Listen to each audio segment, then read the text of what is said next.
నా పేరు ఉన్నతి చైత్ర. నేను రోజు స్కూల్కి వెళ్తాను. బాగా చదువుకుంటాను. సరే సరే సరే సరే. ఇంట్లోనే ఆడుకుంటాను. స్కూల్కి వెళ్ళను. అమ్మని బాగా తింటాను. స్కూల్కి మాత్రం వెళ్ళను.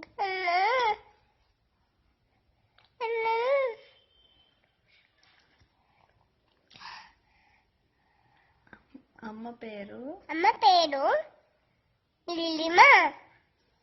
నాన్న పేరు డాడీ. నాన్నమ్మ పేరు నానమ్మ. తాతయ్య పేరు బీబీడంతో తీయం.